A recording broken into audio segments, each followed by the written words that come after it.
So ကိုလူအားလုံးပဲမင်္ဂလာပါဆိုတော့ The Weight of My United ကနေပြီးတော့ပြန်လည်ကြိုဆိုလိုက်ပါတယ်ကျွန်တော်တို့ဒီနေ့မှာ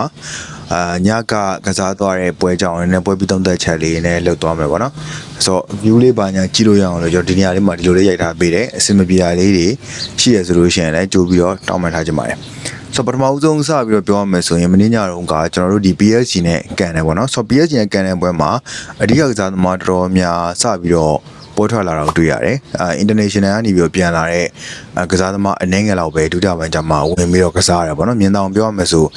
ဒါလော်တို့ပြီးလို့ရှိရင် Bruno တို့ပြီးရင် Telemans တို့သူတို့တွေကတော့ဒါ international ကနေပြီးတော့ခုမှပြန်လာတဲ့ကစားသမားတွေဆိုတော့သူတို့တွေကတော့ဒုတိယပိုင်းမှာဝင်တယ်ပထမပိုင်းမှာဆိုလို့ရှိရင်တော့အဓိကကစားသမားတော်တော်များနဲ့ပဲပေါ်ထွက်သွားတာကိုတွေ့ရတယ်ကိုသမားကတော့ Tom Heaton ပေါ့နော် Sunny Lemans နဲ့ Matthias Cunha ကတော့ဖျားနေလို့ဆိုပြီးတော့ဒီခင်းစဉ်ကိုလိုက်မလာဘူးလို့ပြောထားတာတော့တွေ့ရတယ်ပေါ့နော်ဆိုတော့ဒီနောက်တန်းမှာဆိုလို့ရှိရင်တော့ဒါ Eden Heaven နဲ့တစ်ဖက်က Harry Maguire တို့ကတွဲပြီးတော့ပွဲထွက်တယ်ဘယ်ဘက်ချမ်းမှာဆိုလို့ရှိရင်တော့ Lucio ညာဘက်ချမ်းမှာဆိုလို့ရှိရင်တော့ Mazraoui ပေါ့နော်ဆိုတော့ကွင်းလယ်မှာဆိုလို့ရှိရင်တော့၃ယောက်တန်းမှာ Mason Mount ရယ် Andre Santos ရယ်ပြီးတော့အရှိမဆိုလို့ရှိရင်တော့ဒါရှေးလီစီတို့ပေါ့လည်းပါတယ်ပြီးရင်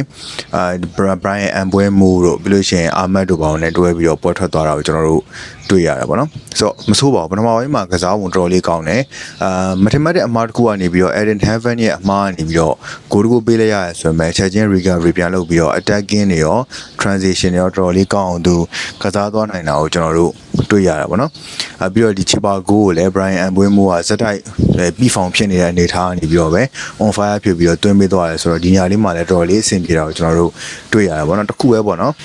်နောက်တန်းမှာ Eden Heaven က Euro ထက်စားလို့ရှိရင်ကောင်းတယ်ဆိုမှအရန်ကြီးအားကိုးလို့ရတဲ့နေသားတစ်ခုမှရှိနေရလို့ကျွန်တော်ကတော့မမြင်သေးဘူးပေါ့နော်အဲ့ဒီဥစ္စာတွေတစ်ခုပဲတိတ်ပြီးတော့အားမရဘူးကျန်တဲ့ဘိုင်းတွေမှာတော့တော်လေးအဆင်ပြေလာပြီလို့လည်းပြောလို့ရတာပေါ့နော်ကြောင့်မလို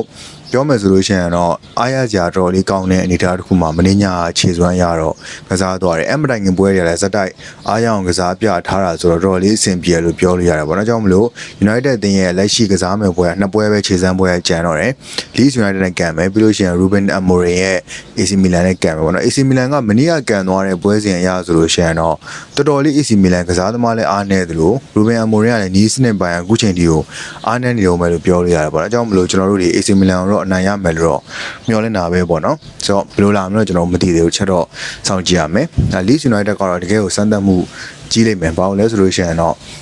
့အတင်းကြီးဆိုလို့ပွင့်လင်းပြောမှာဆိုမင်းညမှာ PSG နဲ့ပွဲမှာစပြီးတော့ကစားရတာဟိုအမတိုင်ငင်ပွဲတွေက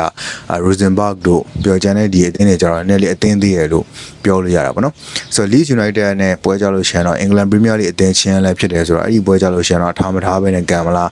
းတကယ် full line နဲ့ထုတ်ပြီးတော့ကန်မလားဒါတော့ကျွန်တော်တို့ချက်တော့စောင့်ကြည့်အောင်မယ်အပွဲစဉ်မှာတော့အများကြီးမျှော်လင့်လို့ရတဲ့ဒါတစ်ခုမှရှိရလို့ကျွန်တော်ကတော့ထင်တယ်ပေါ့နော်ဆိုတော့ဘယ်လိုလာမလဲကျွန်တော်တို့ချက်တော့စောင့်ကြည့်ရပါပေါ့ဆိုတော့မင်းညအခြေစွမ်းကိုဘယ်လိုမျိုးမြင်ကြလဲပြီးတော့ Mason Mount တန်ရသွားတဲ့ပုံမှာကစားသမားတဲ့ INUS ကဝယ်ပေးမယ်လို့ထင်လားကျွန်တော်ကတော့Tyler Fletcher နဲ့ Jack Fletcher ကိုအဲ့နေရာမှာထားပြီးကစားနေတာကိုကြည်ချင်းအဖြစ်ဆိုလို့ရှိရင်တော့လူရန်ဝယ်မယ်လို့ခန်းစားမိတော့မရှိဘူးဝယ်မယ်ဆိုလို့ရှိရင်တော့အတိုင်းထက်လွန်ပေါ့နော်မဝယ်ဘူးဆိုလို့ရှိရင်တော့လည်းမဖြစ်တဲ့အနေထားဝယ်မယ်ဆိုလို့ရှိရင်တော့လည်းဝယ်ရမယ်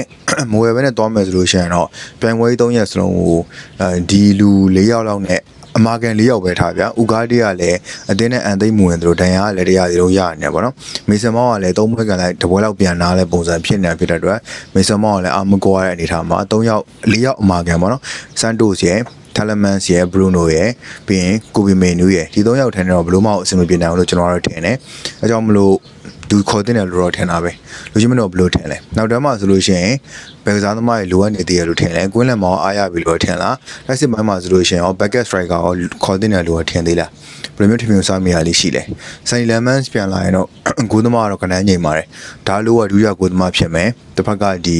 Sunny Lemans ကတော့အရင်ကတိုင်မဲ့ first line နဲ့ goalkeeper ဖြစ်မှာပေါ့နော်ဆိုတော့ခင်ဗျားစားကြလေအောက် comment မှာရေးခဲ့လို့ရပါတယ်ကျွန်တော် Telegram channel လေးရှိပါတယ်ကျွန်တော်မှာ tips တွေပေးနေရလဲရှိတာဖြစ်တဲ့အတွက် Telegram channel လေးကိုလည်း join လို့ရတယ်ဆိုတဲ့အကြောင်းလေးလည်းကျွန်တော်သတင်းကောင်းပါပြချချင်ပါတယ်ကျွန်တော်အောက်က comment ထဲမှာ machine လေးခေါ်ပေးထားပါမယ်အားလုံးပဲ see you ပါကျွန်တော်ဒီ channel ကိုကြိုက်တဲ့ဆိုလို့ရှိရင် like and subscribe follow နှိပ်ပေးကြည့်ကြလို့ရပါတယ်ကျွန်တော်နောက် video မှာပြန်တွေ့ရပါအားလုံးပဲ see you ပါ